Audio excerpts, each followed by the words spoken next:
What up, everybody? This your boy DJ Rowe. Hey, Anna, are you in the building? Yes, I am. All right, let's do it. Okay.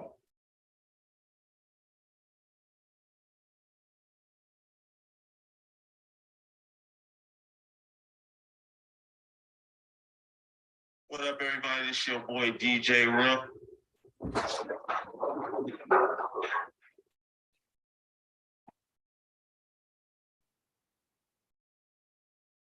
Oh, hey, what the fuck happened here?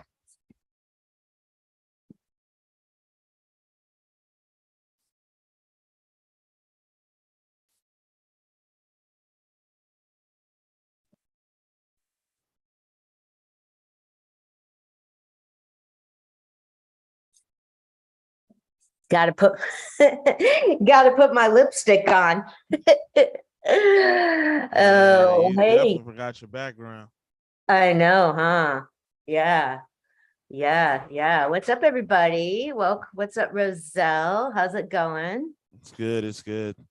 Good, good. Yeah, happy Wednesday, everybody. We weren't here yesterday because I was at the opera. I was seeing Orfeo. In English, it's Orpheus and Eurydice. In French or Italian, it's Orfeo and Eurydice. So Nice. yeah, the reason I know that is from hearing real knowledgeable people talking about it. I don't know French or Italian. And it's one of my very favorite operas. It's real old. Was it's seven, no, it's 18th century. The golden age of opera, where opera was really hitting it like big time, was the 19th century. That's when some of the real famous classical ones, that's when opera got bigger and more complicated. And it was not until the 20th century that opera was really seen as theater. Before that, it was just singing. So the job of opera performers has gotten harder and harder. They need to act and sing.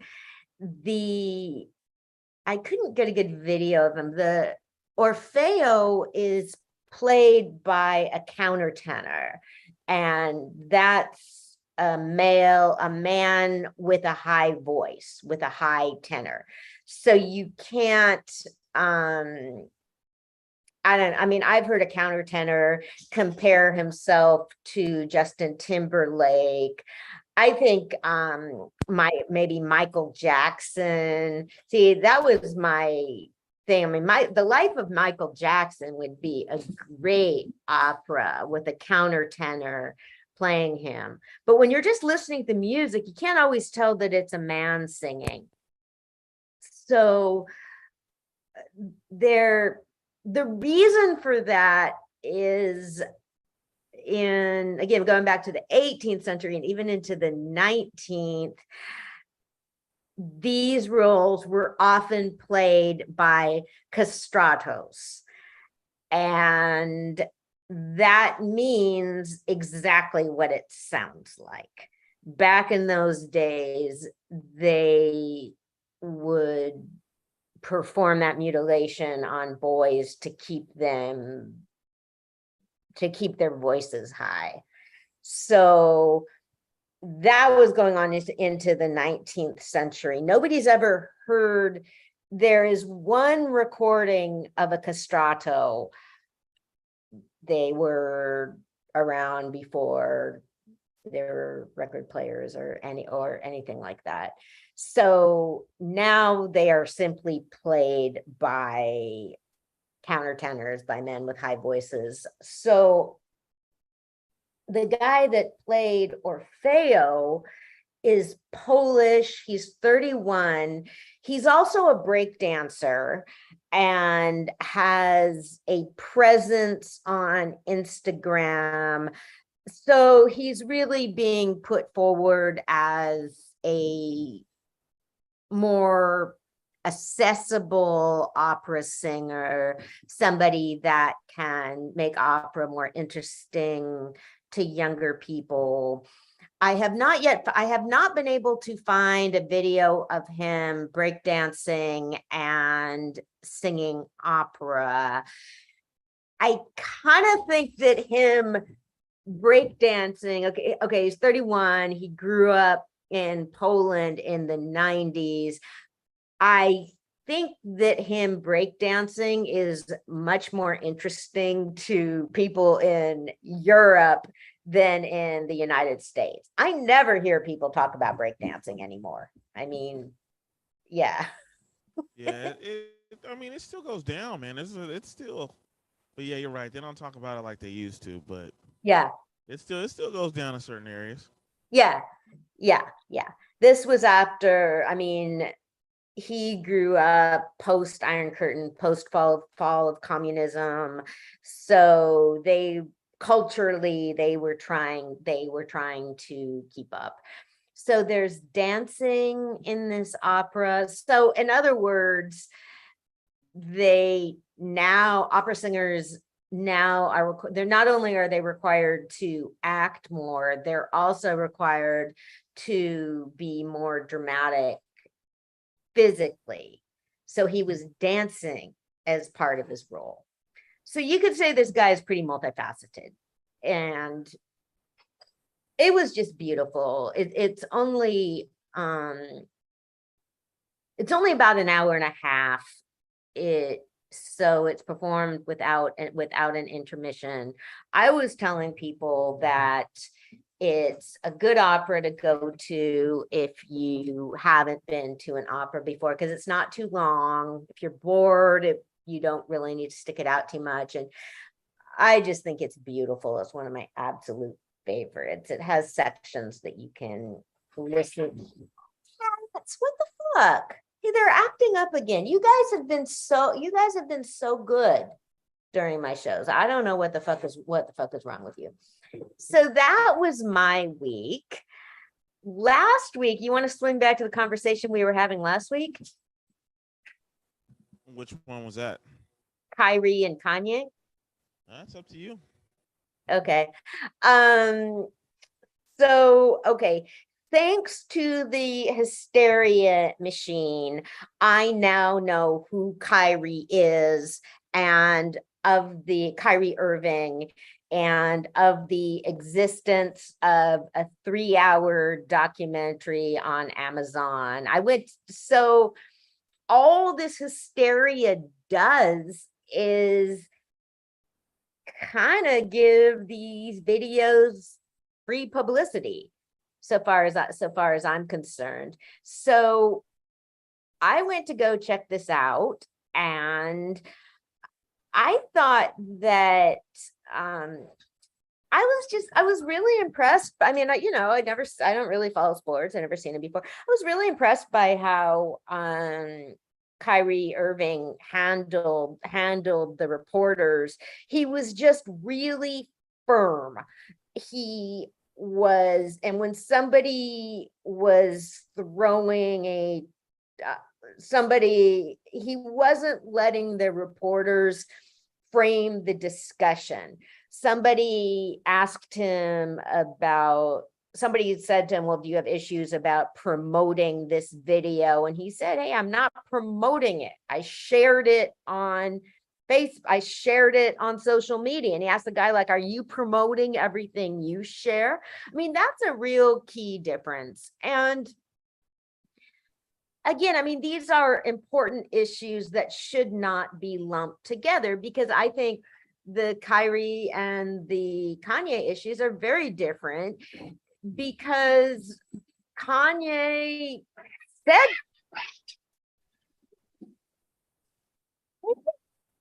so good. I don't know what the fuck is, calm down, you guys. Okay. I mean, Kanye expressed sentiments that a lot of people find very offensive and objectionable. So for me, if somebody says something you don't like and you don't like the kind of person they are, you have the freedom to not do business with them. So, but Kyrie Irving shared a video. That was it. He didn't. And so I just think it's terrible. I was looking at different quotes about it. I mean, he has the right to express himself. I don't think he owes anybody anything. And they were trying to get him they were trying to force him to apologize, and he said he wasn't going to apologize because he didn't do anything wrong. He didn't. And he also said, the best point he made was that if people really think the video is so bad, they should go after Amazon for sharing it on the platform. Like, that's what they should do. Like, okay, if this is that is an issue that certainly comes up with Amazon. I don't know where they're at with it, but like, okay, are you going to offer books for sale that give instructions on how to make bombs, that teach you how to do things that are illegal? Are you going to are you going to offer material that is hateful on your site? And that's not really censorship. I mean, that's just choosing not to carry something as part of your merchandise, and you're free to do that. So yeah, if it's so bad, then take it down. I went to go check it out, but it's not on Amazon Prime. You have to pay for it, and it's 3 hours long. I wanted to go see. And people are allowed to be wrong. People are allowed to be irrational, and people are allowed. You can't, like, what are you going to do? Throw people in jail for being anti-Semitic, like, or racist? Like, no, I mean, like, that's another thing I find real problematic. I mean, that's thought crime. Okay. We're allowed to think things, to have opinions that are fucked up. So then what happened Saturday night was our friend Dave Chappelle was hosting Saturday Night Live. Yeah, I heard about that. I didn't see it, but I heard about it. Yeah. He's traditionally hosted Saturday Night Live after elections. Maybe we should do it. Did you see the one he did? The one he did after Trump was elected was really funny. I was thinking about playing it. So he was that's why they were having him on. I mean, this stuff is booked way in advance, so they wouldn't have known what was going to happen. But I read that during the rehearsal, Dave Chappelle did a different monologue than the one he wound up doing. Oh, wow. Yeah. Why did he do that? What happened? What's the reason? Okay, well, the first thing he did was he came out and said that he said something. He said what people were trying to force Kyrie Irving to say. He said, I stand with my friends and that I condemn anti-Semitism in all forms. And I stand with my friends in the Jewish community. And then he said, and that, Kanye, is how you buy yourself some time. Good old Chappelle. Yeah. That's Dave Chappelle. I do not entirely believe that maybe he did something different during the rehearsal so that it wouldn't leak. But it's Dave Chappelle. What did they think he was going to do? And my understanding is that they don't, I mean, I think Dave Chappelle like ad-libbed one, you don't like, I mean, there's a teleprompter or something. I mean, they're reading off, it's not memorized. So he would have had to have given somebody his notes or whatever, his pages, however he writes stuff down. So it would have been in the teleprompter or whatever. So I think they know damn well what they're doing when they ask Dave Chappelle to do something. So he said there's two words that you're never supposed to put together: the and Jews. Like, oh, wait, which ones? You're not supposed to say the Jews. And that's, you're not, and like, I don't know why, but like I would, again, I mean, you're not supposed, I'm not sure what, but like, you know, like I would never say the blacks. I just wouldn't. It does not sound proper. I'm not sure why it's offensive, but it is.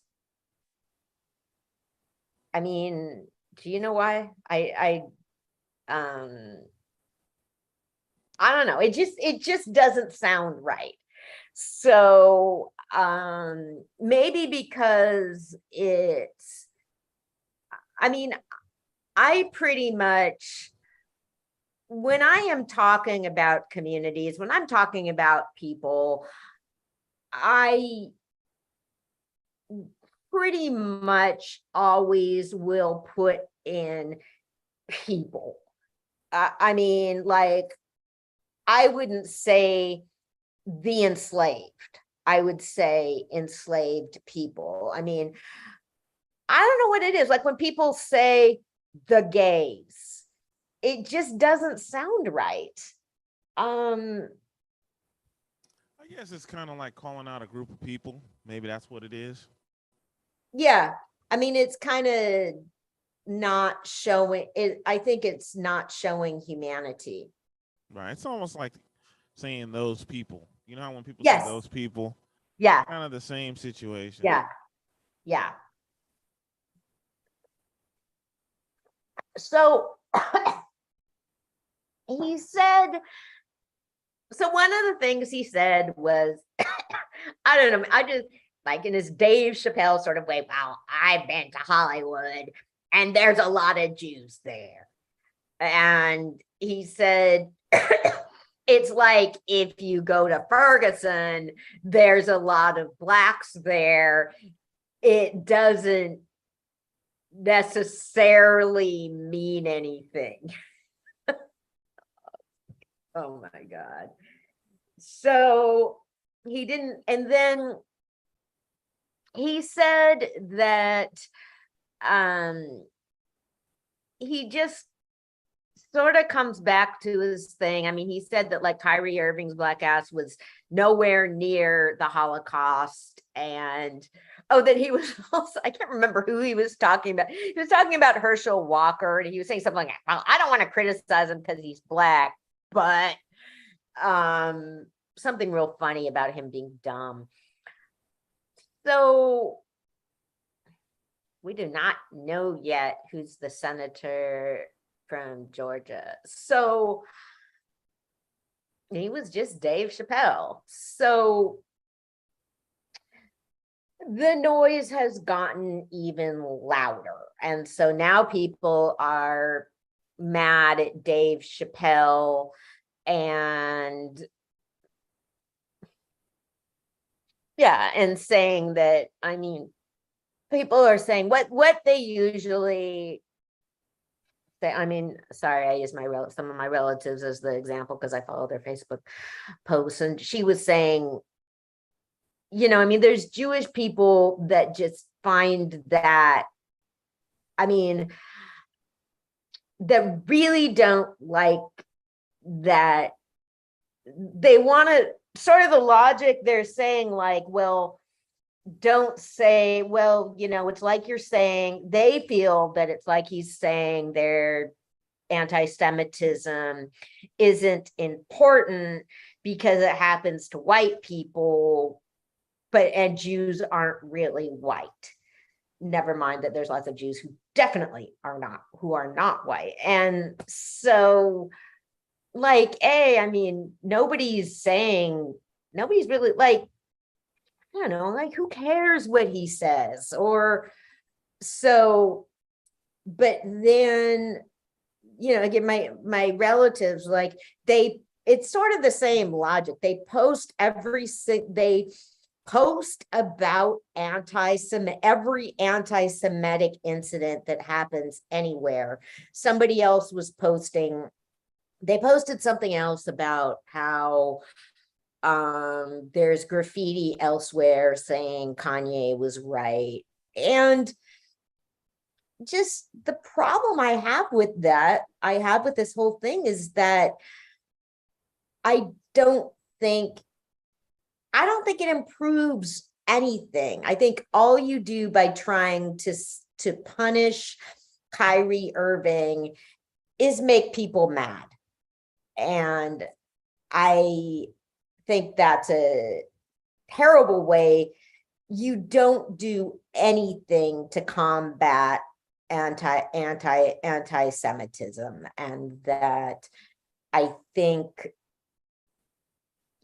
just offer to talk with him or something. Like, you're kind of don't get mad. You're not going to do anything by getting mad. You need to talk about the issue. And yeah, I mean, I just because they always, that's an anti-Semitic trope. That's what they love. That's what they love to say. And that, so they start bringing up incidents of anti-Semitism rising, and it's the same problem as happens with anybody's anti-trans speeches. I mean, just the idea that if you put these sentiments out there, you're normalizing them, you're stirring people up. So I just think you need to try and have a conversation. I mean, it's the same thing as happens every fucking time, like happens with DaBaby. Like, okay, he got canceled because he said some homophobic things. So that means a bunch of his fans didn't get to see him perform. And they're just going to be mad and blame it on the gays. And it's not going to do anything to improve. It's not going to combat homophobia whatsoever. I agree, man. I think people need to come up with better ways of handling situations, man. This whole little cancel thing, and I get it. People be saying some crazy stuff, but dude, it's just, the insanity of the whole situation is what gets to me, is doing the same thing and expecting different outcomes, but it's not a different outcome. So yeah. Can we try and do better so far as educating people, as communicating, as trying to explain why people are so upset by this, trying to communicate as people, trying to not belittle one another's experience. Chappelle was saying, like, yeah, some fucked up things have happened to Jews, but Kyrie Irving's ass wasn't near the Holocaust. And like, okay, I mean, there's people that, don't know, man. I mean, he's a comedian. He's not a professor. He's not he's not a politician. He's gonna talk a certain way. And the question is, I mean, I still do not have an answer for the problem of, because what happens is then you have people screaming that like it's anti-Semitic to say that Jews control Hollywood. Okay, how the fuck do you explain that? But there are a lot of Jewish people that work in Hollywood, and that just like, because people tend to, people hire, I mean, it's kind of this, people hire people they know. I mean, like, okay, there's a lot of people of Ethiopian descent and Somali descent that work in healthcare. There just are. And so, okay, is it racist? Is it racist to say that? Is it racist to like state a fact? I mean, I don't know. Like, yeah, what the fuck do they want people to do? Like, not point out what they see. Yeah. And so, so here we have, I mean, my father is a 90-year-old white Jewish guy. He knows who Kanye West is. So it just puts it out there more. So yes. So there you have it with the so yeah, so Jon Stewart was talking about it, and he said Stewart said, I'm called anti-Semitic because I'm against Israel's treatment of Palestinians. And that, yeah, I mean, that's what people think. Criticizing the state of Israel, there's people that are gonna like scream that you're being anti-Semitic if you criticize the state of Israel. Never mind that like plenty of people criticizing the state of Israel are Jewish. So, I mean, I think the state of Israel is extremely fucked up. And so, the United Nations just convened a session to evaluate whether war crimes are being committed against Palestinians. They are. And so all the Israeli leaders like condemned it and said that it's like anti-Semitic. They always say it's like you're singling out the state of Israel. Like, okay, even if that's true, can you look at the fact? Can you like, okay, let's see you try and like say, okay, the reason to object, like, okay, if you weren't doing this stuff, then people wouldn't be pointing it out. Okay. Right. And that, okay, can you point? Yeah. We were, I was going back over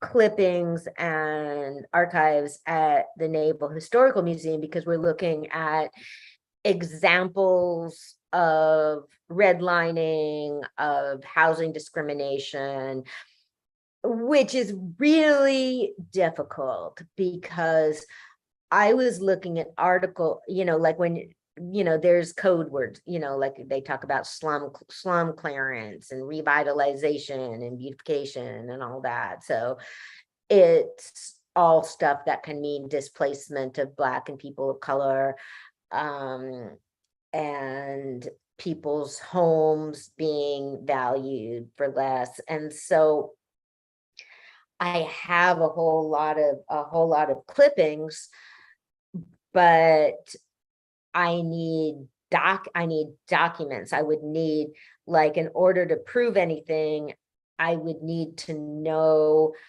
like what were the standard prices at the time. And so you need to look at that. Then you need to look at like, okay, hey, what was this Black person's house appraised at? How much money did they get for it? And then there were articles about all the then they will justify it by saying that, well, there's all these crimes in the housing projects. Like, well, if you have a bunch of cops crawling around an area, you're going to see more crimes because they're there, so, and like, yeah, there's going to be crimes happening places where the cops are simply not patrolling because they're targeting certain communities. There was a case in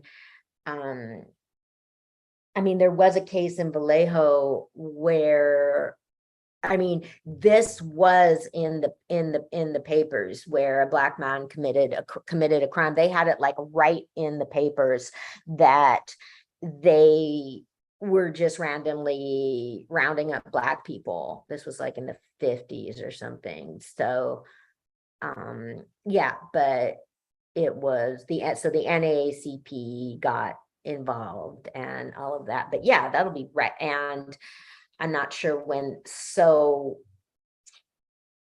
there's lots of, you need records. It's just real hard. And so we're trying to use the historical information we have to look at equity. And I don't know. I don't think we don't have land trusts and stuff like that. It's real complicated, and it's just very hard to prove because you need things in writing, and these sort of deals and arrangements are just quite often not written down. Especially back then. Now people put all sorts of stupid shit in their emails and get caught. But back in those days, there was just much less correspondence in the first place. And I think part of it is that people are so used to emails, and, people just do stuff so quickly. Like, okay, oh yeah, I'm just gonna like send this email or send this text. But you have to think a little more if you're writing a letter. So, you have to, a lot of these people would have been like dictating or something. So you have to, like, so they'd be dictating to their secretaries, and then they'd look at something. And so it kind of gives them a chance to like change it. And then you still have the whole thought process. You need to like put a stamp on something. You just have a lot more time to think about what you're going to send and decide if it's a good idea or not. So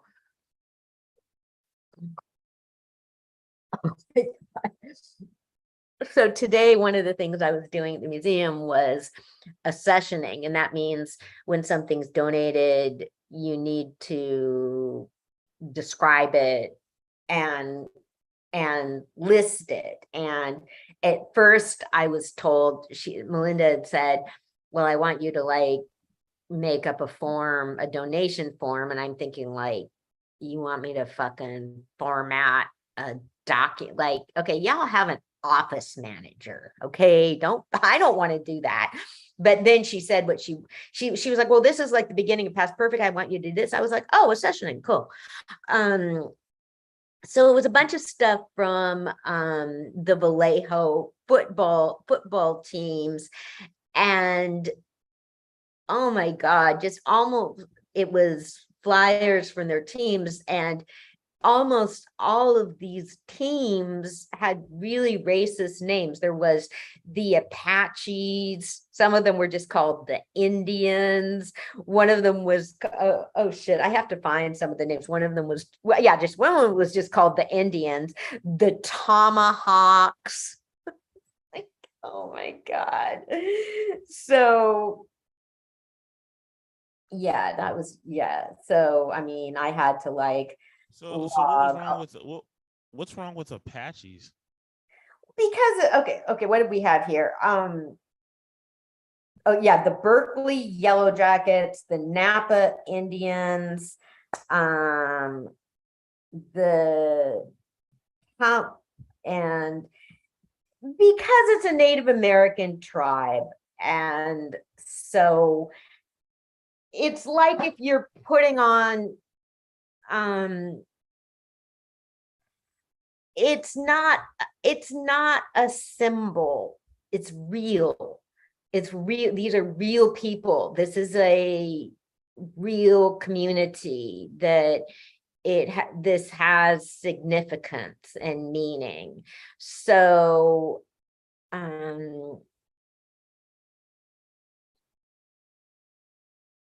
Berkeley, yeah. So it's not something for people to just use for themselves to mean something different. It's like, no, this isn't, this is not a high school football team. This is a nation. Does that make sense? Yeah, that makes sense. I can see what you're saying with that. Yeah. I mean, if there weren't, and if there were not the history that there is of looting, of displacement, of killing, of raising, and all of that, maybe it wouldn't be. Like, okay, what if you call yourself, okay, like what if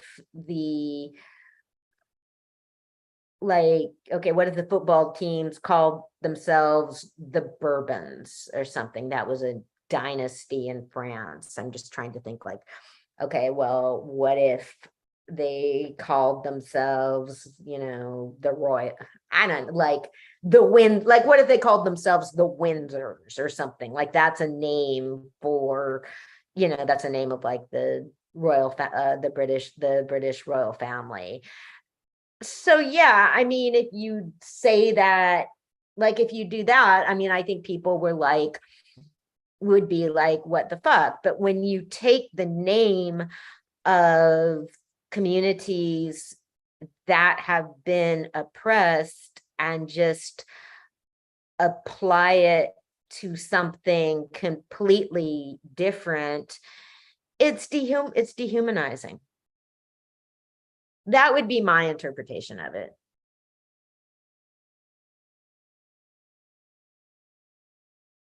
You're kind of making it a character, I guess. That's part of it too. When we were looking for things to put out for the exhibits, like I wanted to put out some of the school mascot sweaters and stuff, but some of them, the mascots were these stereotypical Native American images. So I just didn't put them out. It just wouldn't be like, yeah, you need to hang on, you need to hang on to that stuff. I mean, it's artifacts, but no, we don't need to, I mean, you could display them in a different context possibly, but this was just, well, you were there. I mean, this was just for the event and characters and stuff like that. So yeah, because this is real people. They aren't a model. They aren't a mascot. They did not agree to be that for anyone.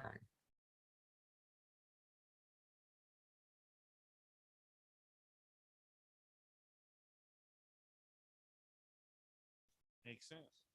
Yeah. Yeah.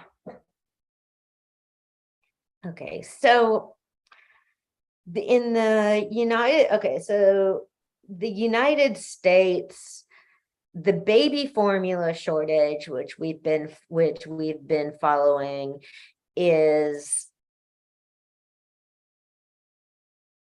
better. Now there's an amoxicillin shortage, and amoxicillin is a form of penicillin that's very commonly prescribed to children.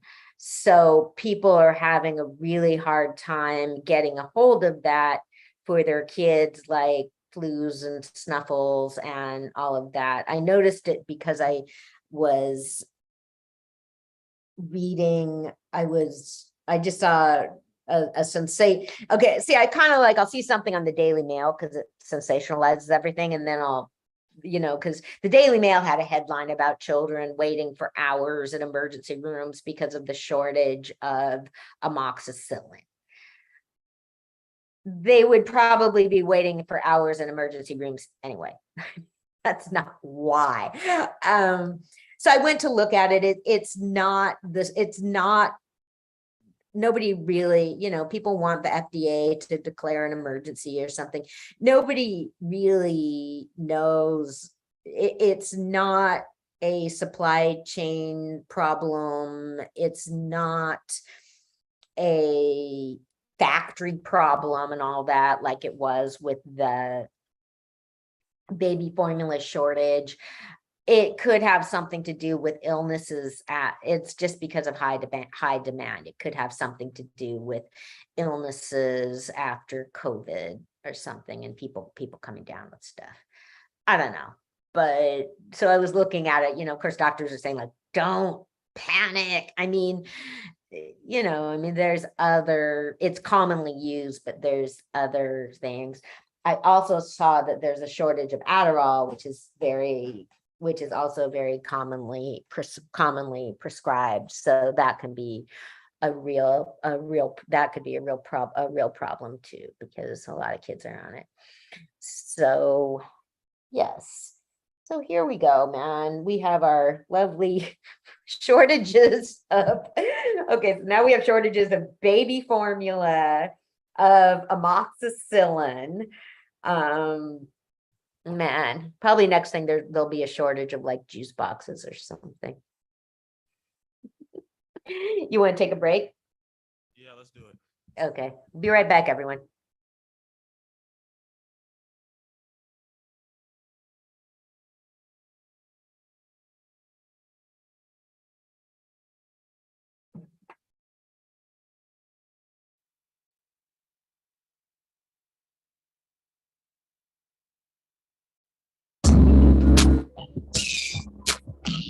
Crack that.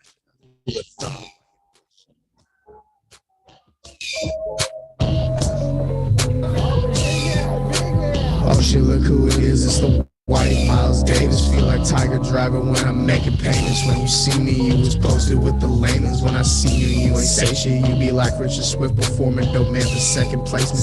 Still flooding basements, and I'll be on that 22 Dr. Scott winner trying to beat the K shit while on vacation. And if he was on the track, he'd tell your ass to stop complaining and find a new occupation. And he don't be on that gay shit like the Warrior. When I come out and play, I do it with my nose. White people hate me more than they love avocado toast. I don't wear no fucking designer clothes. I'm bopping to Paris, but not before I lacy Connor hose. I got that. Yeah. I got that Sunny D for your ass. It's nasty. I'm a lyrical lethal weapon. I'm Danny Glover in this bitch. I'm too old for this shit. Bitch with two cooler lips. I will snatch your bitch, then snatch your soul. Will I give it back? Well, who knows? It all really depends on how the game goes. If it's all in my favor, then she too will grow. I take my pimping real seriously just to let you know. And if you don't know, bitch, now you know. Don't talk to me about nothing but about some cash flow. Yeah, young blood, all I got for a bitch is hard dick and bubblegum. Wait, hold on. Wait, fuck. I'm all out of bubblegum. Yeah, you know what I'm saying? These bitches come a dime a fucking dozen. That's why you keep a dollar in your motherfucking pocket, young blood. One time for your son.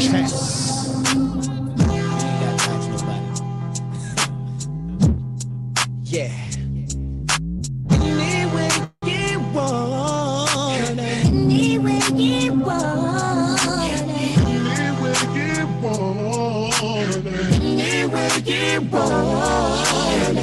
Knock your souls out. All the knocks getting up real early before we sells out.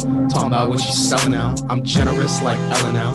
SLABADORTHEMETAPHOR, but spell it out. Shit, out of love and no option. The bitch, she loves Suboxone, cause she be on that knock shit. It's 2021, the shits are rocking like I lost it. It's 2022, we're selling game, it's up for auction. I'm Salvador the anywhere you want it. Anywhere you want it. Anywhere you want it. Anywhere you want it. I'm Salvador the Metaphor, aka Shook White. I love to smoke a lot of weed and huff white. Never needed a ghost right to get these folks right. And if the Nostradamus catch you slipping, then it's on sight. Plotting, scheming, itching for a scenario. Seated, posted, waiting for all my uncles to stop tweeting. Ho shit, slanging life, dying in the slowest motion. Rule of thumb, we got you in your feelings, emotions. Oh,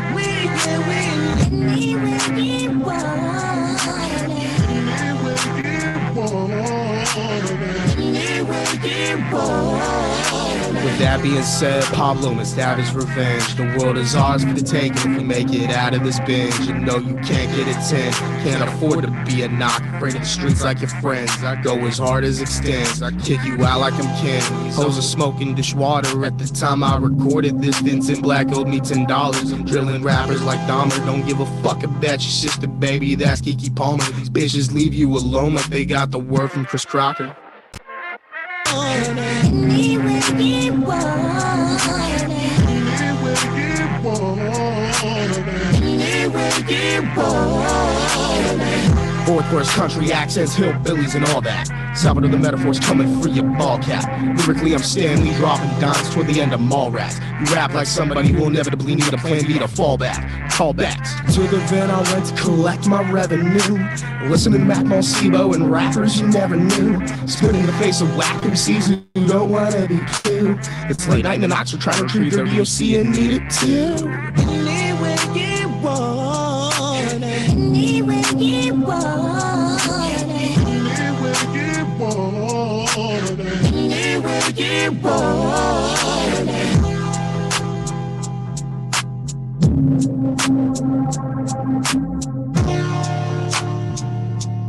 Hocus pocus, pussy woods.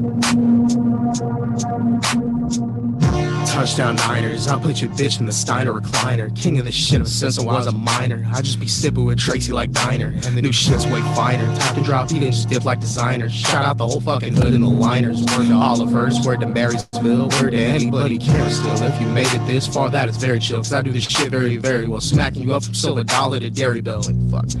Fall past you the mic, your shit's a bit like Amber Heard. Smoking some shit you ain't never heard. You thought she was soft, you thought she was sweet. I bet you thought she was clever, nerd. Come up with some better words. If you don't got dick in your mouth, it's cheddar words. I'll fuck your daughter like Hunter Hearst. I got no complaints, shit could be plenty worse. Hit my partner up if you need that penny Porsche. I am the cock, cage, and booty scratcher. Pussy, money, weed, that's what I'm after. Talk all that shit, you ain't values a capper. Feel like Blue Blazer out flexing the Raptors. I'll be in bed with your wife like Pete Davidson, dipping this blunt in some Jameson. I love you, Salvador. I know it's gonna blow up. Where the fuck is my payments then?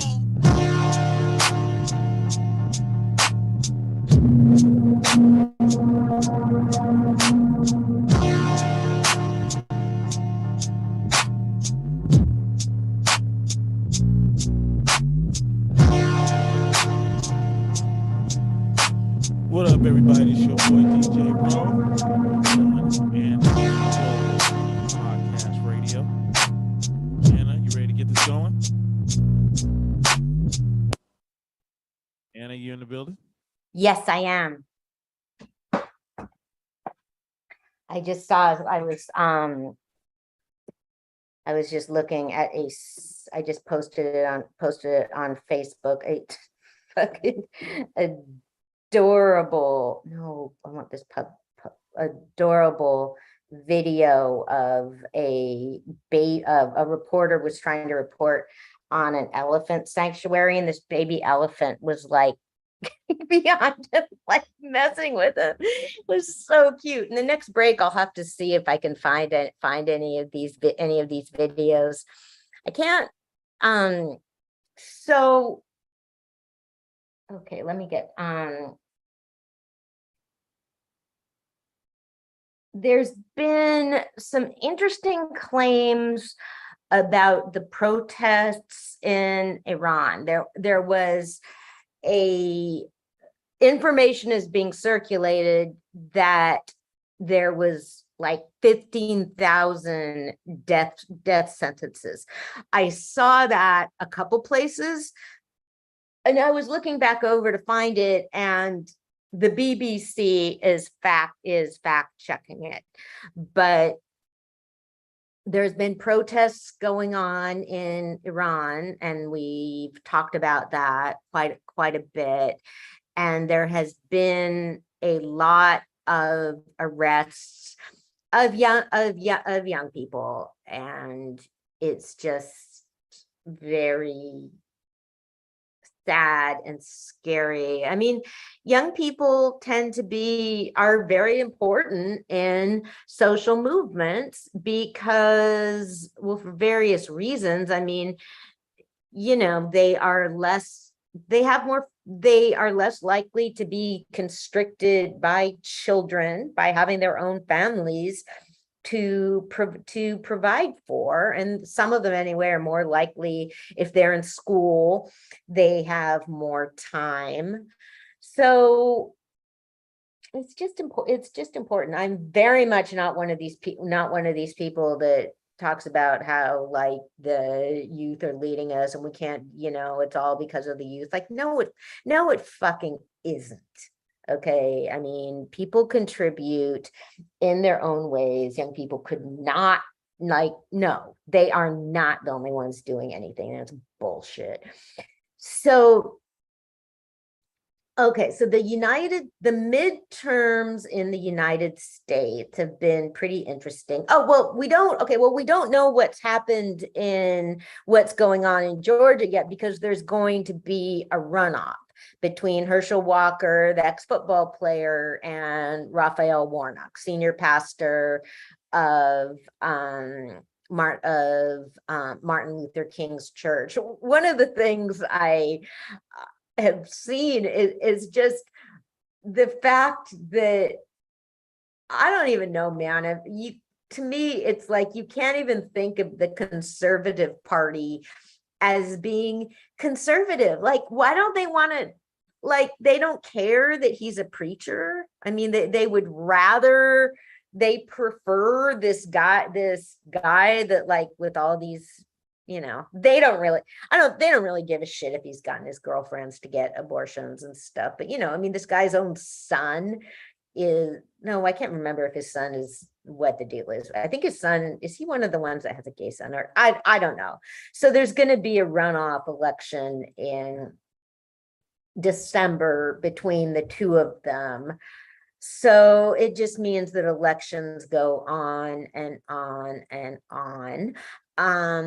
A Democrat is now the governor of Arizona. And Arizona now has 2 Democratic senators, which is pretty fucking wild. I mean, one of them, Kyrsten Sinema, is extremely conservative, but you got to be a conservative Democrat in a state like that. And I don't remember who was running against Mark Kelly, but he's an astronaut. I don't know, man. You just kind of tend to think that astronauts have to be really smart. So I just kind of figure if you can, like, pilot a spacecraft and go into orbit and all of that, you're probably going to be pretty fucking good at whatever you set your mind to. I would trust an astronaut. So there's been some other pretty major, there's now more women governors than there ever has been. And something I read once was that you see more progress for women as senators, because the Senate is a legislative body. I mean, so they are supposed to be passing laws. They're supposed to be working together. They're supposed to be solving problems.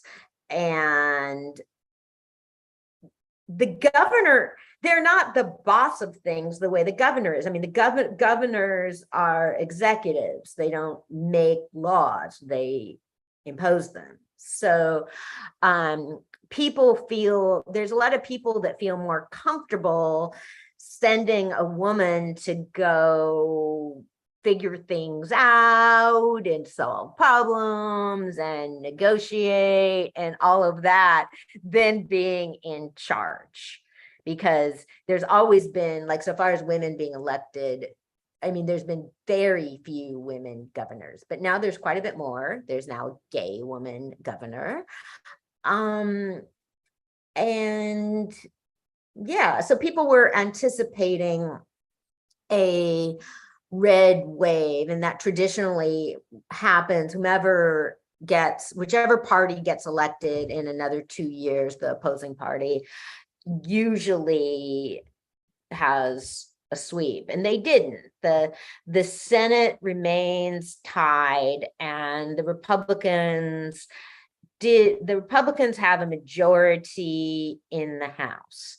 So people are, but anyway, it's very good for my Uncle Joe, for President Biden, because it looked like people would have said he was toast if there had been a red wave, and there wasn't. And it's kind of like, it's not necessarily like, you know, there's a majority, like basically it's a big win that there wasn't a red wave, basically. Oh, and then Pennsylvania, John Fetterman won against Mehmet Oz, the fucking like hack. I mean, the guy, it's really weird. I mean, this guy, he was a doctor, he was a neurosurgeon or something, and he makes all these, he went on Oprah and Dr. Phil and makes all these bullshit claims and makes money peddling bullshit. I don't know. I mean, people have tried to strip him of his people tried to take away his medical license. I am willing to bet, I don't know what he might have just not renewed it. I mean, he's a smart guy. You have to keep your medical license. So he could always just say he's not practicing, and so he didn't renew his license, and he could go ahead and do that before anybody tried to take it from him.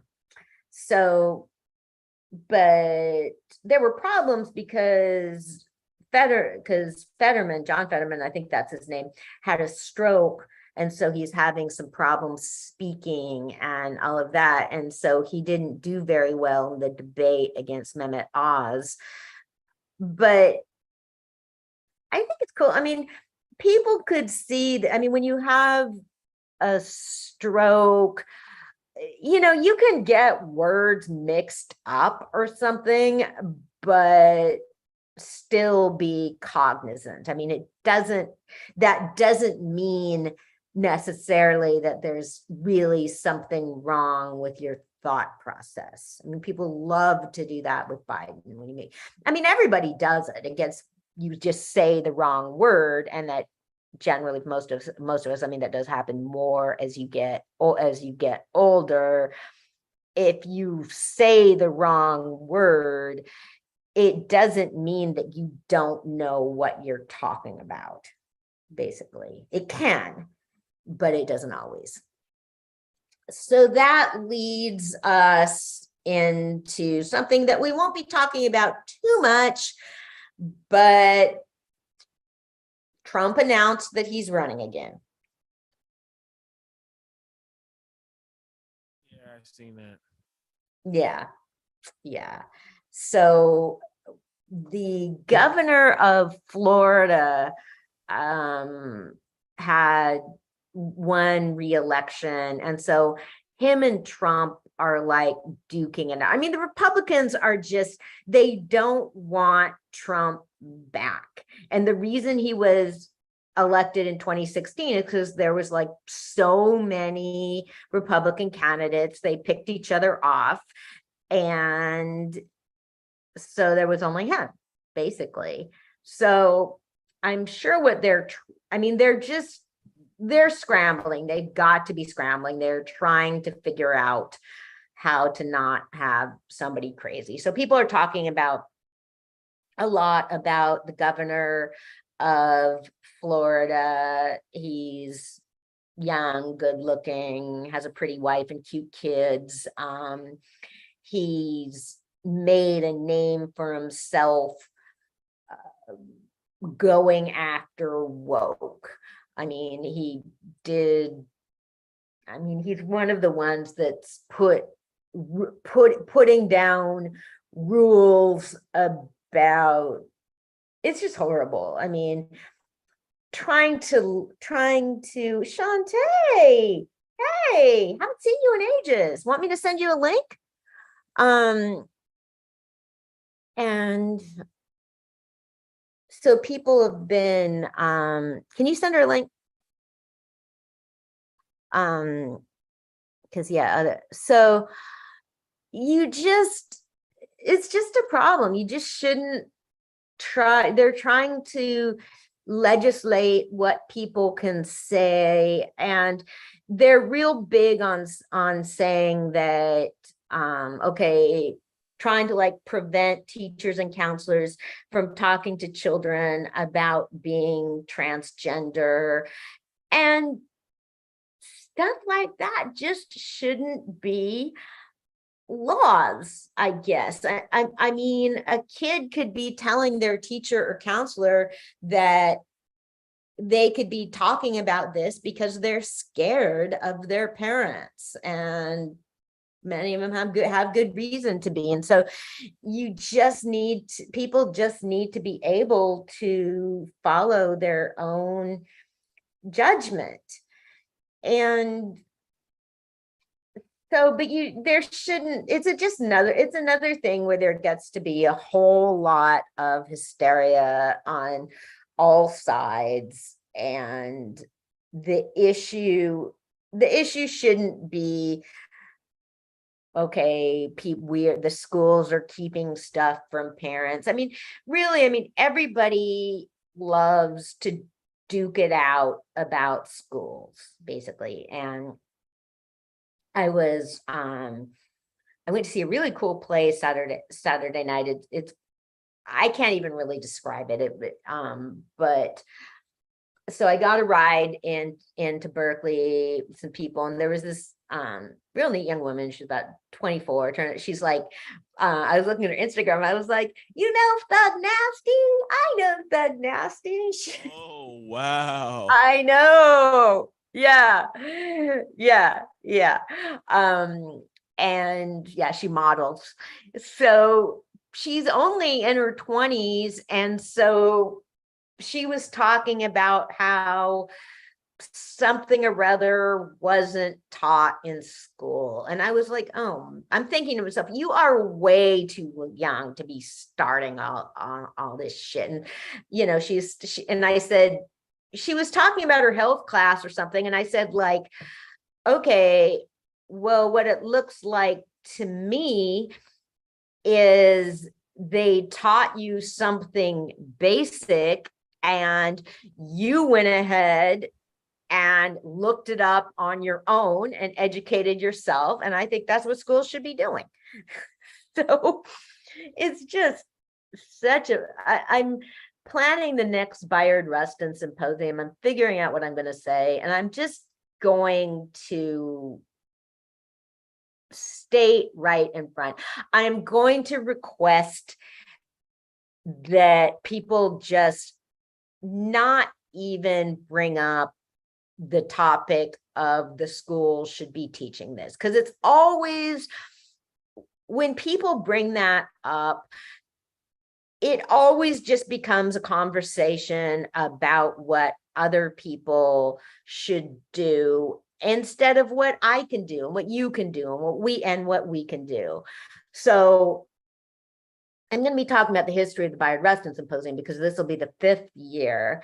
And I did not put myself on the lineup for the first 2 years. I wanted to really commit to making it happen and not inserting my own ego, not trying to make what I said or what I thought take precedence. It's so but I just want to bring up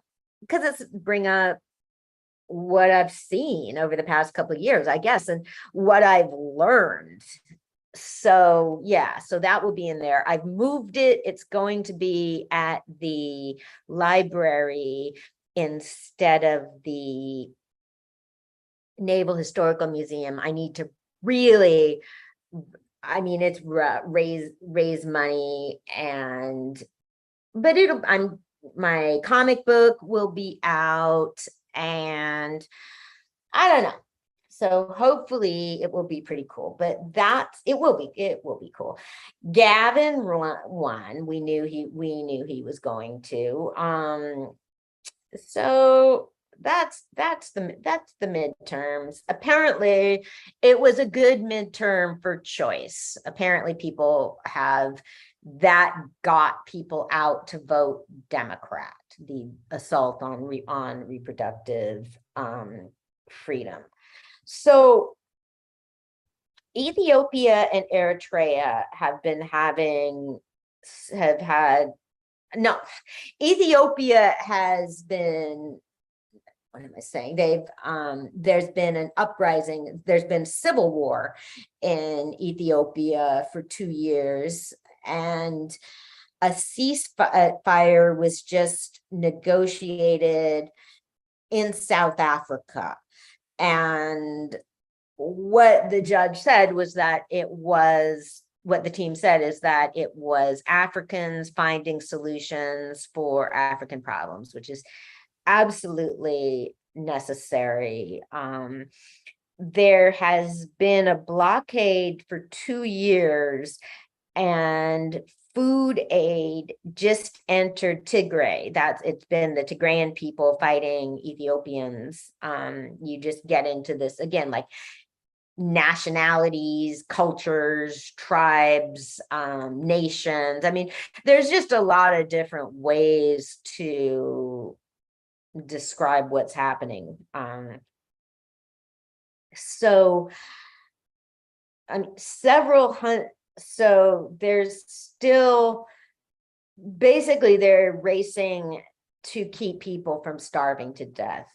Several 100,000 people have died in the past 2 years, either from fighting, but also starvation, lack of medical care, everything. So they've been able, so basically they're rushing to try and prevent famine. The problem with ceasefires and civil wars is that there's always guerrilla fighters. Tigrayans from Eritrea have been involved in the fighting. So there's very few wars that, in my outside opinion, that don't have a lot of outside help from other nations, other communities are invested in what's happening. So hello from Isa, from Crazy 49er Girl. Love. Hello from Idaho. Hello. Thank you for listening. Okay. So that is what's happening in Ethiopia. It's just needless. All wars are needless, but they got a prime minister that seemed like he was going to be a good guy. They made peace with Eritrea, and now there's been this civil war for 2 years. And I've had a lot of friends from Ethiopia, and I've been really sad about this and very much hope that this ceasefire will hold. Okay, so this Sharia law was just reimposed in Afghanistan. The Sharia law is harsh Islamic fundamentalist law that includes people being stoned to death, that includes people's hands being chopped off for stealing. They've been heading toward this for a while. I mean, since they've just been doing it gradually, like a year. I mean, they've been imposing this. They've so now they're in a position of kind of saying, okay, if they're telling judges to impose these, and if the judges don't impose these punishments, they might get them themselves.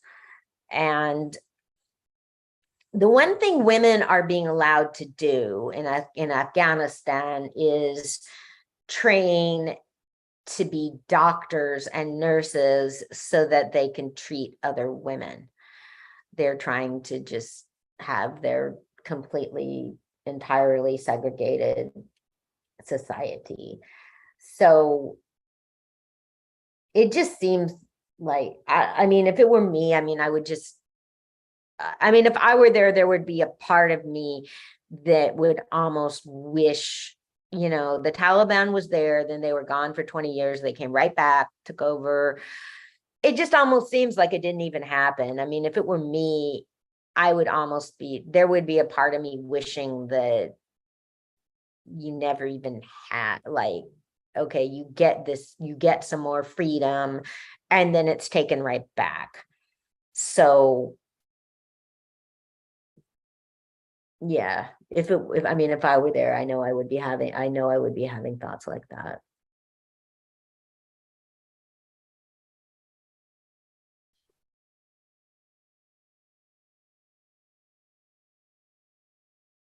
And stuff like, I mean, it's never one person's fault. I mean, you had the well, you know, it was George Bush.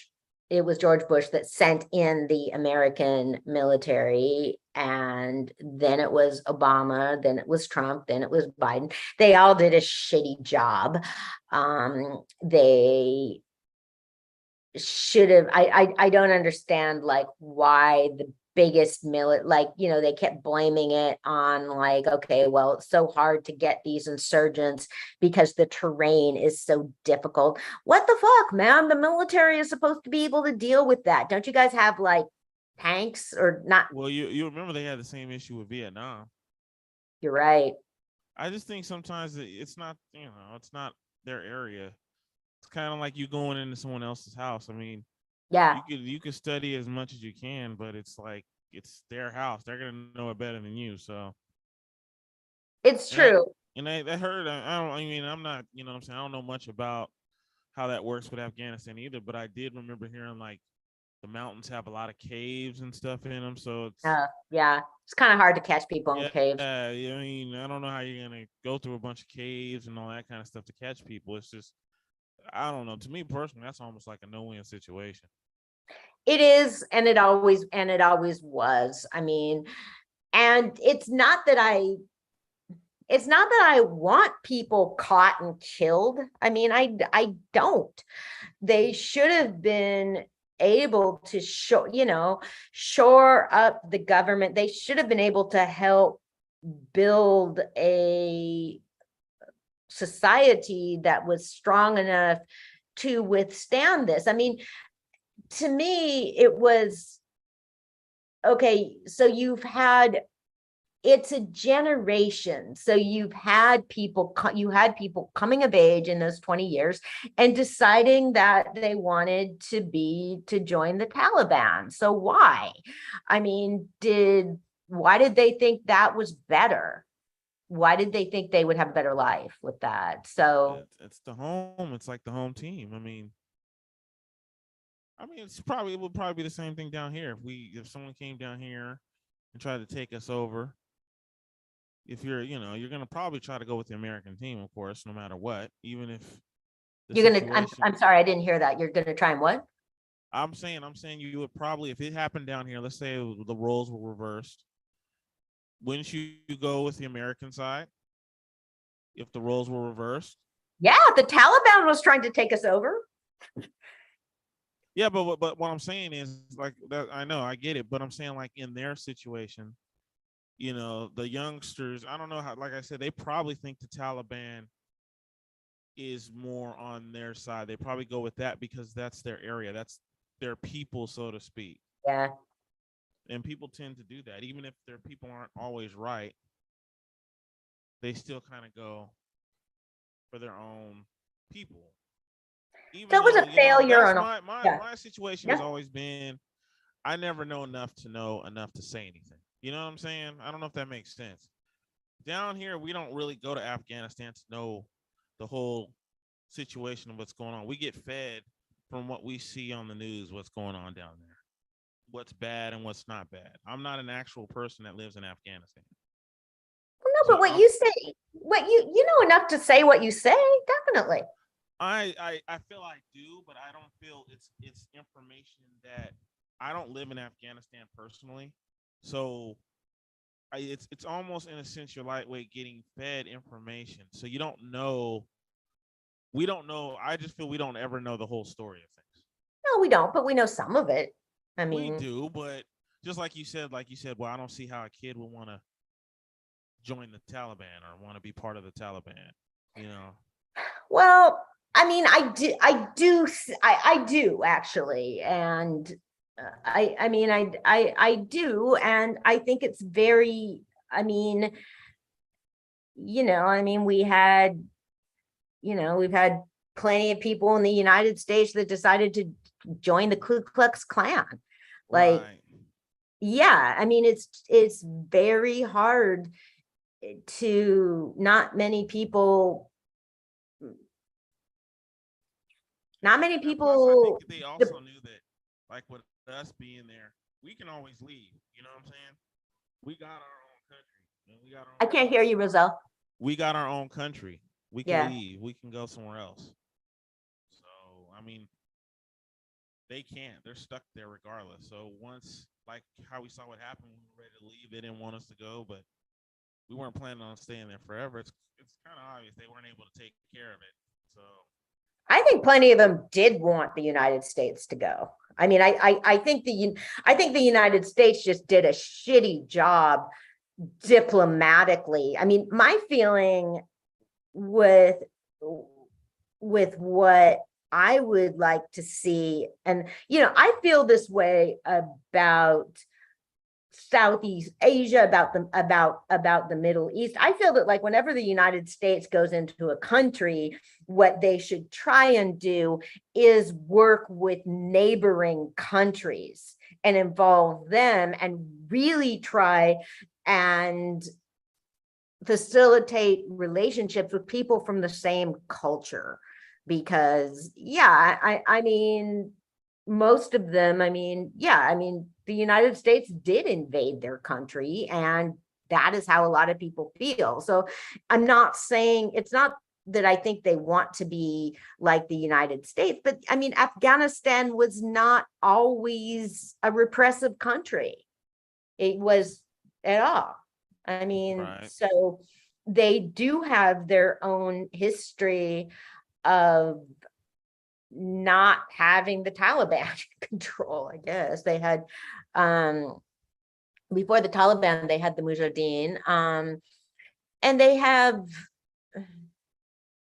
yeah. So,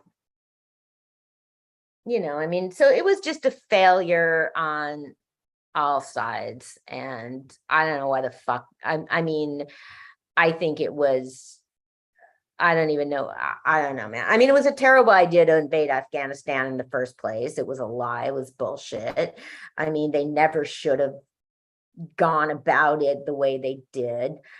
I just kind of feel that, like, I think for Bush and Obama, I just really feel like they kind of forgot about it.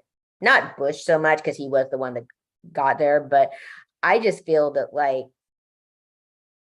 I don't know. I mean, I thought that I don't I mean, it seemed that way to me for a long time. I mean, it would just like I just didn't feel like I was very aware, or I would just be thinking like the United States is still in Afghanistan. Why? So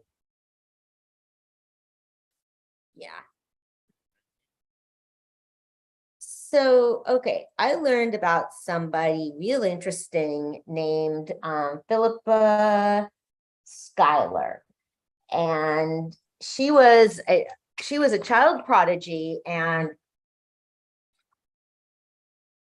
get this, she was known both at, she was born in 1931.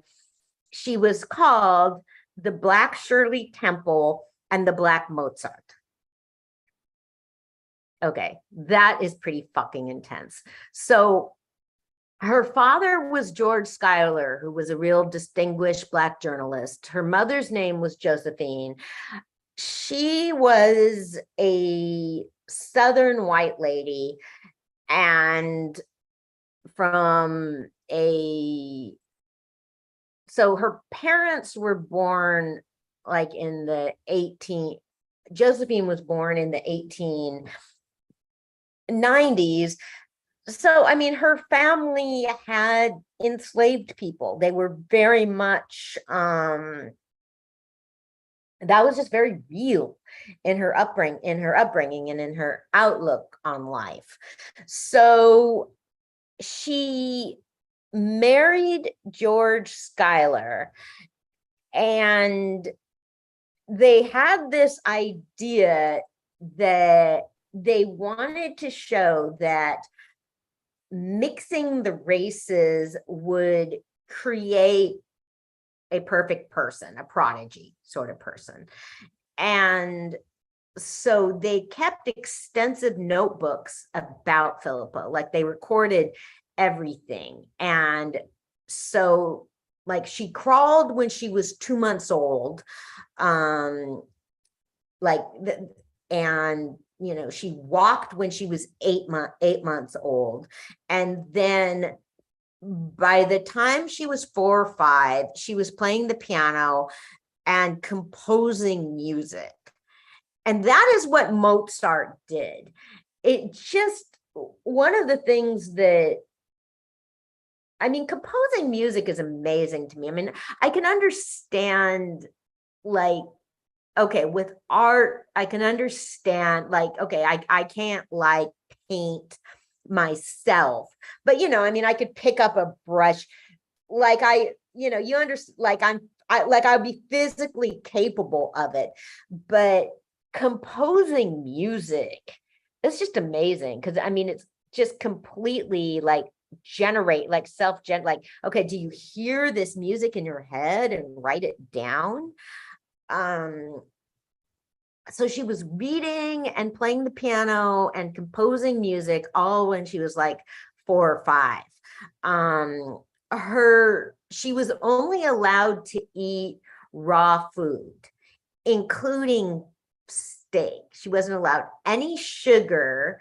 They would run steak under hot water to get the parasites out, I guess, because yeah, somehow they did not die of food poisoning. I mean, he's supposed to, but yeah, she only got to eat raw food.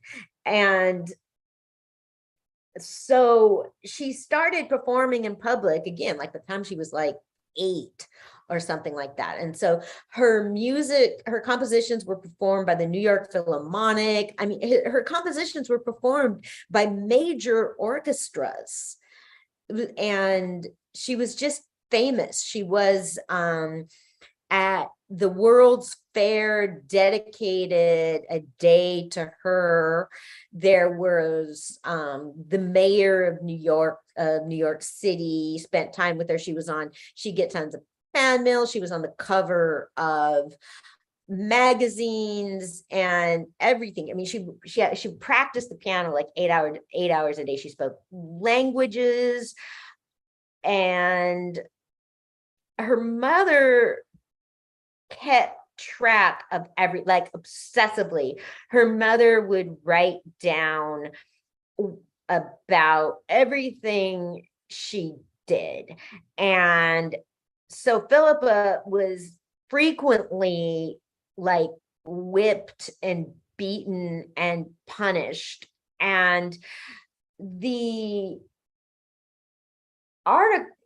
the books I read about her didn't really convey, to my mind, just the depravity of that.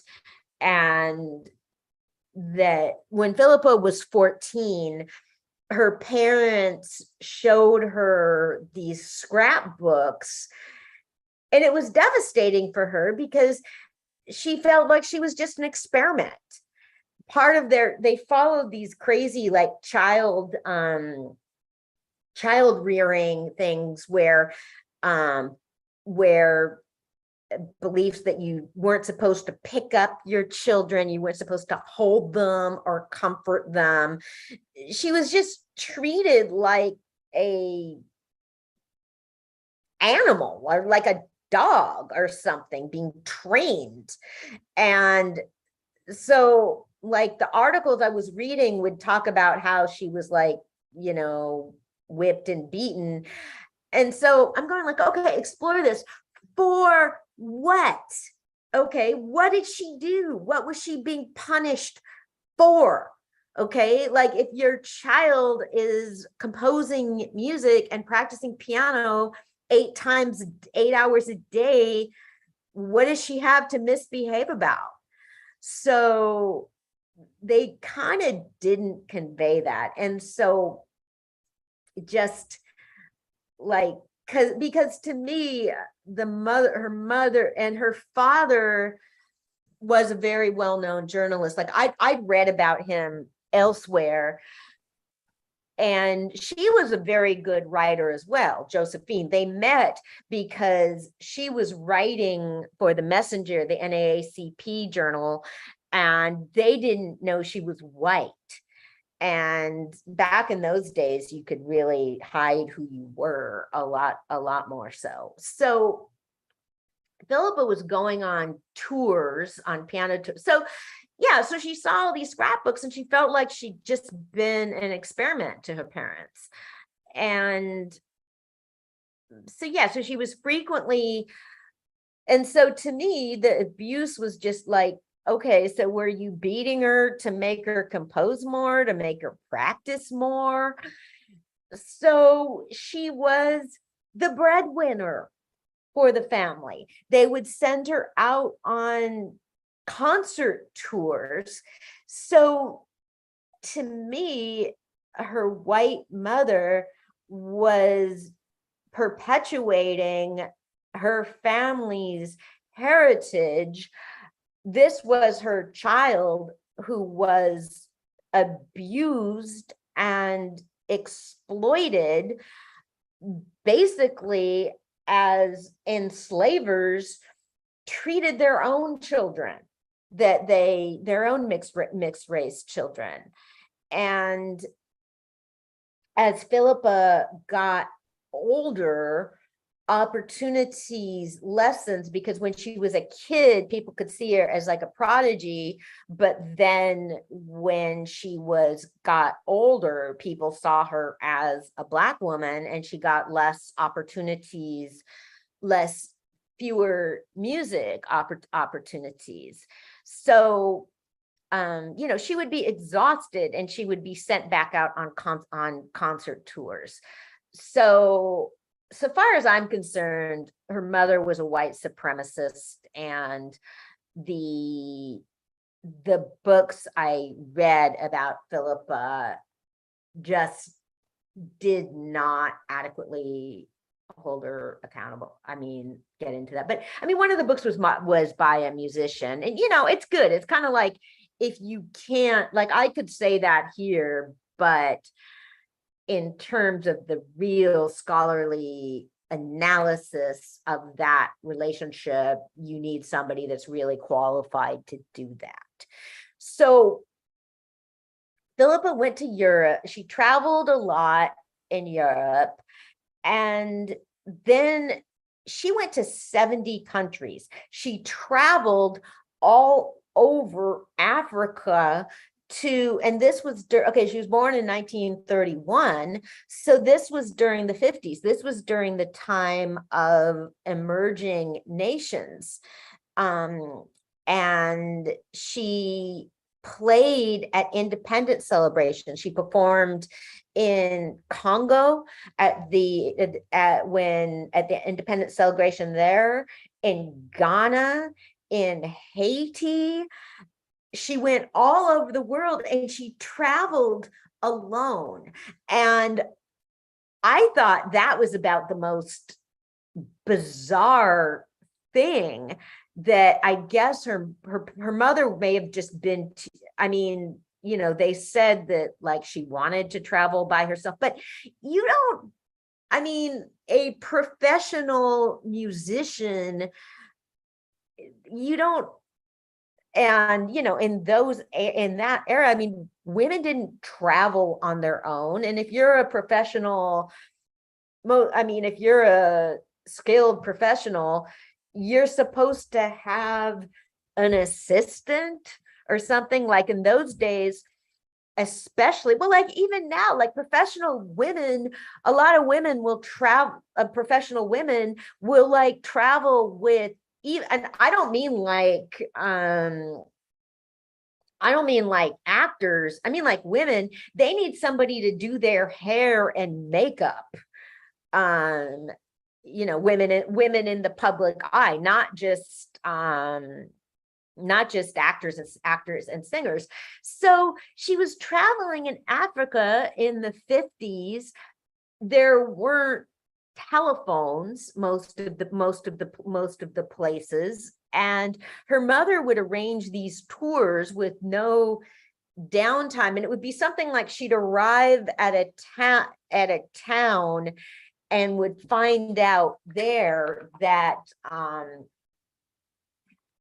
that the plane she needed wouldn't leave for another week. I mean, I would love to see her archives and see, I don't even know if I can convey how baffling and complicated it would have been to travel in those eras. I mean, you know, you would have needed to, like, what did you look at? Like printed timetables of printed schedules, but the schedules would have needed to get to where you were somehow. I mean, I think like in that era, I mean, there would have been a lot would have been accomplished by telegrams, but she was going to places where there was nothing. And one of the descriptions I read, like they would describe these, I mean, I've had some pretty fucking crazy travel experiences where, I mean, traveling's complicated. And you know, where you like where you can't sleep, you can't change clothes, you get somewhere and you're trying to figure out how to get to the next place and all of that. And I've certainly done that like way before the internet. And so I could relate to that. I think that's just one of the reasons I found it so interesting, because yeah, I mean, I traveled in places where there wasn't highly developed infrastructures, and so there was, you know, you had to get there to find out when trains were leaving, and I'm a terrible organizer, so that was pretty fucking crazy. But one of her descriptions was of being exhausted because her arm was hurting because from carrying her suitcase. She didn't even have somebody with her to carry her suitcase. And this was a long trip. I mean, she would have had to perform in like ball gowns or something. I mean, she would have been carrying a lot of clothes. So yeah, I mean, it was just astounding. astounding. And so her life, she really struggled, and I certainly, in a lot of respects, and I mean, her family was fucking living off of her, and she had the experience, like her parents' marriage had been, I mean, her parents were well known because there were so few interracial couples. So she's dealing with the experience of being in the public eye and being a mixed race person, which has its own unique, that now, I mean, that's its own unique experience. And so she, for a while, decided she passed, but she didn't, it's kind of, I kind of see it as her taking on another persona. Because to me, I think passing is when you stop being it. It would be like when you become another you like crossover, you're like a different person. She developed a white persona with a name who was a lecturer. And so she would go on lecture tours as a white person in order to make more money. And she also, I mean, she just really, I think just one of the reasons I just found her so interesting is just just the things she had to struggle with, so far as identity.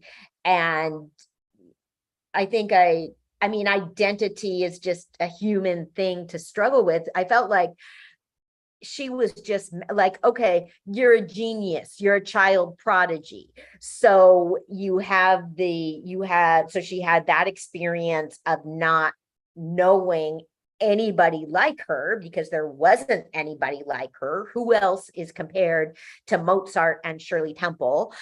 And there were so few mixed race people. And so she had love affairs, but one of the things which is so sad is that she didn't want to be with a Black man, that her life and the racism and her parents and her unique situation just made her not want to be with a Black man, which is sad. And because she wouldn't have, I mean, for the sake of her career, that's one of the things she said. So she got pregnant by a Black man, and I mean, she wasn't married, she may very, but so she flew to Tijuana to have an abortion, and she had an abortion when she was 5 months pregnant. So here is, I mean, here you are going to Tijuana, to an illegal place with no regulations, nothing for safety. And so she also wrote books. She wrote and I read her book about Congo, about the Democratic Republic of Congo, because I'm interested in it. She was really conservative in a way. She kind of felt that the Belgians shouldn't have left Congo. So, she thought the Europeans were a good influence on Congo. So I was like, man, I'm like, this lady was dealing with so much in her own life. I'm like, okay, Philippa. But she did and so I'm reading I'm reading her memoir right now, but she was also a journalist. and did a lot of writing. And so she was reporting in Vietnam. She would visit places as a musician and as a journalist. So she had access to different things. And so she was, she was in Vietnam, and she was getting involved there politically. And so she was part of a mission to evacuate children. And she was on a plane that crashed, and she died. And she was only 36 years old. And what's weird is that there were 16 people on the plane, and only 3 of them died. So one thing I saw was that she died because she didn't know how to swim. But if that many other people had survived, there would have been like some life-saving equipment, or I don't know, but it was very sad. Her recordings are very hard to find. I found a couple of them on YouTube, and I thought her music was amazing. I thought it was wonderful. And so it's just the thing of trying to resurrect and keep people's art alive. So there's recordings of her playing Bach. I was thinking about playing some of this for a show, but I just kind of couldn't get it together. And then there's recordings of other people playing her compositions. I loved them. I thought they were wonderful. I ordered a CD, which I actually have not been able to play yet because I need to buy a CD player. I don't have one. Everything's electronic. So that was Philippa Schuyler. And just a great loss. You just think she was so, I mean, she was beautiful too. She was so brilliant. And I just hoped that, I mean, everything, she had a lover that she had like a revenge porn case or something or other. There was somebody doctored photos of her and circulated them. She just had so many things happen. And so her mother committed suicide 2 years after Philippa died, and her father lived for several more years after that. I saw that at one point Alicia Keys was trying to have a film made, was trying to play her and have a film made about her life, which would be so fucking cool, man. I think her life would make a great movie. Of course. And, I mean, in a way, since you kind of, I don't know, like in a way with somebody like this, you do, I mean, the people she met, all the stuff she did. So yes, Philippa Schuyler. Check out her Bach, and just hopefully more of her music will be released. It's fascinating. Is her music playable? Like, can we play it on the show? Would it be copyrighted? Yeah, we'll play it on the next show. It's not copywritten? Well, we can try. Yeah, we can try. I mean, yeah. They'll just, like you said, they'll just kick yeah. Well, some of it, I mean, there's recordings of her playing other composers. I mean, and then there's some of her music. So there isn't recordings of her playing. Well, yeah, I'm not sure. I mean, it kind of baffles me that I don't know. I mean, I think there just really needs to be more research. There probably is more recordings of her out there because, I mean, I'm surprised that her parents didn't have her make more records, because she could have made, I think she just could have, I think people made a lot of money doing that. So, yeah. Yeah, we'll try playing some of them next week.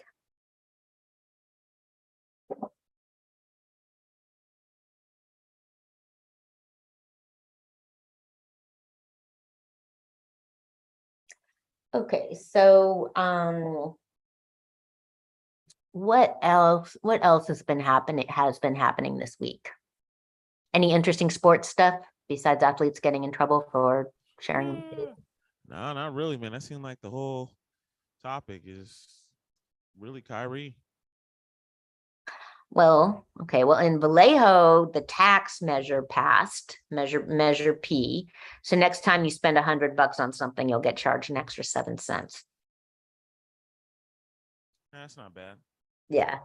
And so congratulations to my friend Peter Bergenzer, who won in District 5. District 5 was there were, again, I mean, Peter's a cool guy because, I mean, I mentioned it before, there were several people running for office, running to be supervisor, to be council member for District 5. 3 of them, Peter, Dwight, and Tara, are all friends of mine. They're all like great people. And the other 2 people running I didn't know, but they seemed very nice as well. And so Peter Bergenzer released a statement, and he released a statement and he said, I want to thank, and he listed the other candidates and said that, he wanted to thank them for running such a good campaign that was about the issues, and he looked forward to working with them. And Peter's such a great guy. I mean, I just thought that was just really classy, and yeah, more people should be like that. And District 1, J.R. Matulak won. It's kind of fucking Vallejo, man, because and then my friend Cassandra came in second. She did really well. I was really pulling for her, man. I mean, I just think Cassandra is she's really smart and has great ideas, and she's from San Francisco. She has 2 little kids. I just feel that she's somebody that has both the that she has great professional and personal qualities, that she wants to take on a leadership role, and she's qualified in doing it. I just think she's lovely. She came in second. What people were saying was that the Black candidates canceled each other out, which is just so fucked up, and just, I don't know. That's the word in Vallejo, and that's, for a lot of people, that is what it comes down to. And the guy that won's Filipino. The race is here in District 4.